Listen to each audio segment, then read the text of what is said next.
We're seniors in high school. We shouldn't be fucking having a baby right now. Yeah, that's your point of view. Thank you for caring about mine. What is wrong with you? What is wrong with you? What the fuck is wrong What is wrong with you? Stupid what? Stupid ass bitch. What the fuck are you talking about? 45% of women right now, from ages, I want to say 25 to 44, they're projected to be single by 2030. Like, we're not dating well. This is scary. I'm concerned for my child.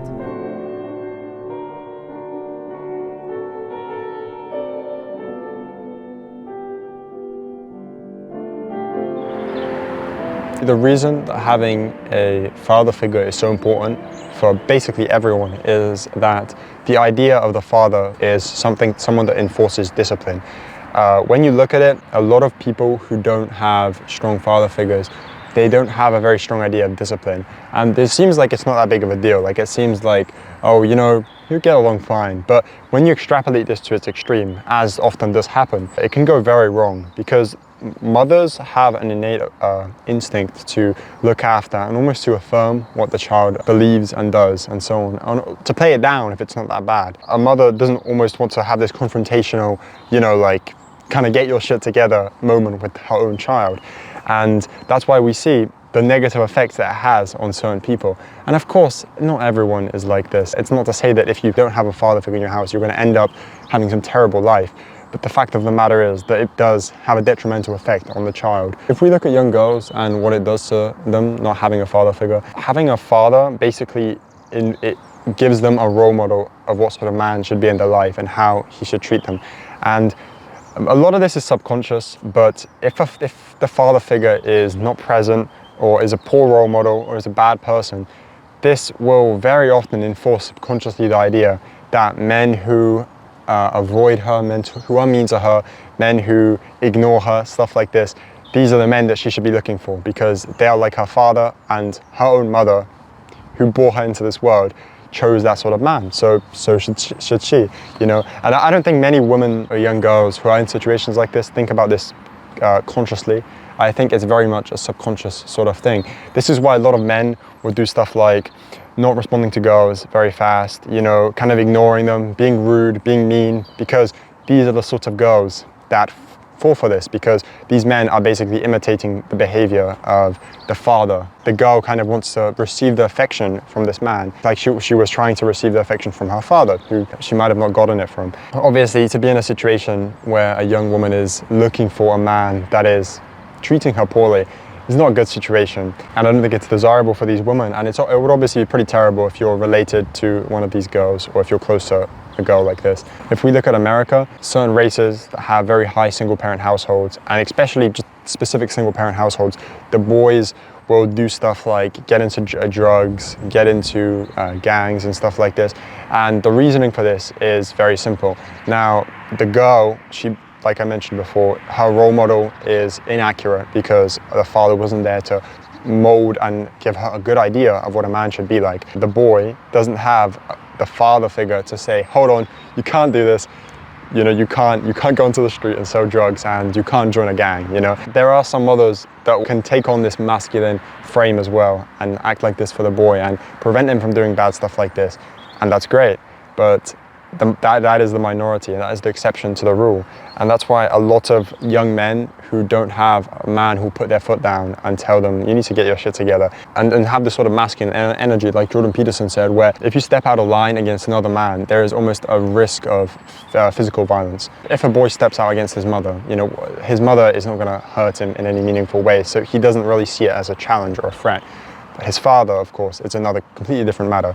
So that's why it makes all the more difference for these young boys. Why does this seem to have gotten so bad in recent years? Especially in the 21st century, does it feel like there's more and more of these young, disillusioned people who have had difficult childhoods and almost have this inability to find a suitable partner? Well, I think the reason is pretty simple. A lot of these young people's mothers would have made a fairly inadequate decision to have a child with this man. Now, obviously, it's a pretty big decision, and that's not to say that the fault is on the woman, but the fact of the matter is that, yes, 50% of the world has an IQ below 100.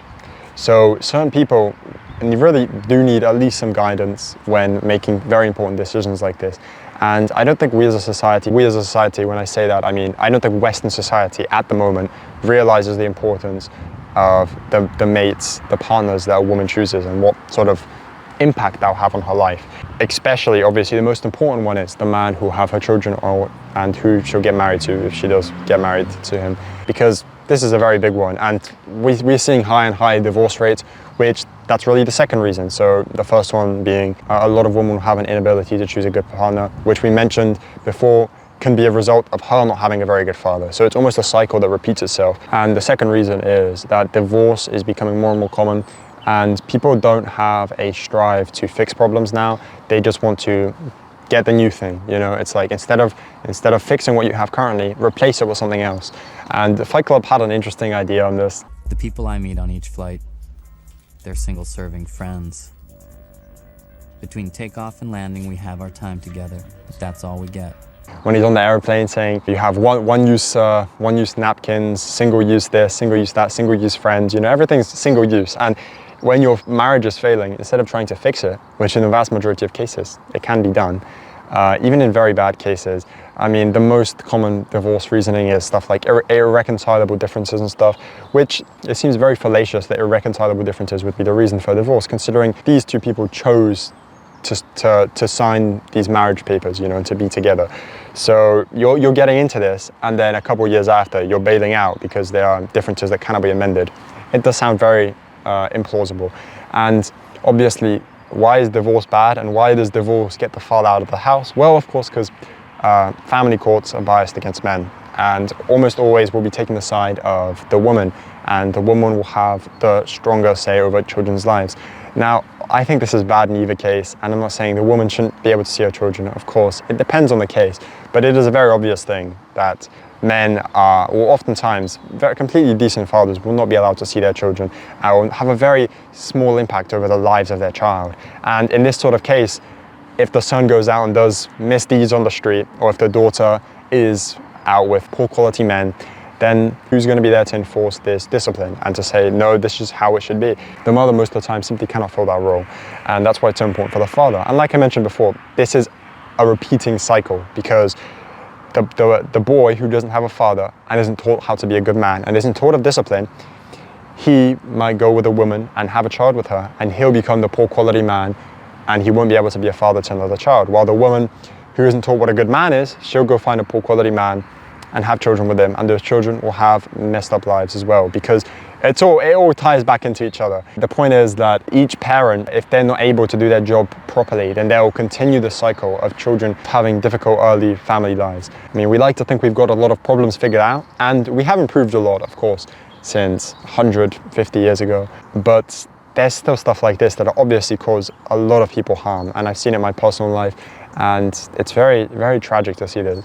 There's the idea of the harm principle, that if you're not doing harm to someone else, then it's okay, and that's the only thing that should matter. And Western civilization is almost fundamentally built on this idea. If a woman, for example, chooses to be with one of these lower quality men, you know, you'd think it doesn't violate the harm principle. But what about the children who are going to be born into a worse family environment because of this poor decision? That obviously, you know, there's a bit of cause and effect to reach this point, but eventually the man or the woman aren't going to be the real victims. You know, it depends on the situation, of course, you could argue, but the children who are born to this world into a broken family, they are the real victims. This is definitely one of the biggest problems, I feel like, in modern society. It isn't really talked about enough. I mean, you hear people joking about it, you know, like fatherless behavior and stuff, like mocking women. When you get down to the root of the problem, though, it's pretty tragic, and we should try and help these people to avoid this for the future generation. Thank you guys for watching, and I hope you enjoyed. If you like this sort of content, be sure to tell me, and thanks for watching. See you guys next time.